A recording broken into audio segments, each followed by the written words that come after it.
Well, there are some obvious upsides to storing classified information on a private server in your basement, but one of the downsides is that foreign adversaries could hack it. Wouldn't be that hard. According to the Daily Caller News Foundation, that happened to Hillary Clinton. They say a Chinese-owned company did it and may have had real-time access to her emails during her tenure as Secretary of State. The FBI is denying that, sort of, but the story is still fluid and confusing. And for some reason, a lot of people don't seem that interested in finding out what actually happened. Tom Fitton is in the business of finding out what happened. He's the president of Judicial Watch, and he joins us tonight.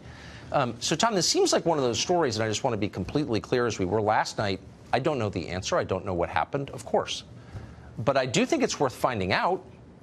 And so I'm a little bit confused by the confusion. Why wouldn't we know conclusively years later what happened to those emails? Well, there are a few questions. Did this meeting take place, as alleged, between officials at the Office of Director of National Intelligence and Peter Strzok and his colleagues at the FBI?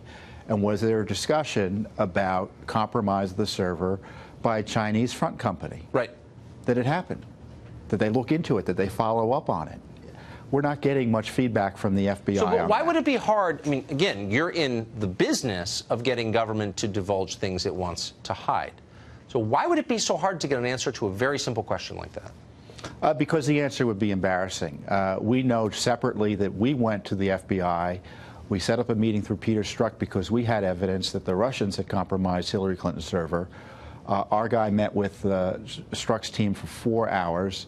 They never followed up on any of it. How compelling was the evidence that you had?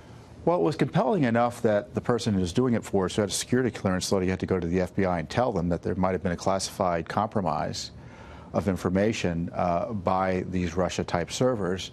And the document that we had found came from the same groups of server numbers that were affiliated with Hillary Clinton's server. Pretty substantial evidence. So we gave it to the FBI. No evidence that it was done, anything was followed up on. So did they ever get back to you about it? No, they never got back to us. But also Comey. Comey is the best witness here because he said, well, we didn't have any evidence that her server was classified, which wasn't necessarily true.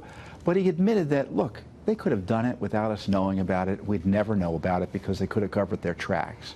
So no one's ruled out that her server has been compromised. In fact, Comey said, we just assume it had been compromised. And sadly, we've sued this administration for its failure to do a damage assessment caused by her leaving classified information on the public equivalent, or the internet equivalent of a public park bench. And they fight us on this. They said it wasn't serious enough to warrant a damage assessment. Look, the deep state doesn't want to do a damage assessment. They don't want to grapple with this because to do so would undermine the fiction that what Hillary did caused no damage and deserves no prosecution.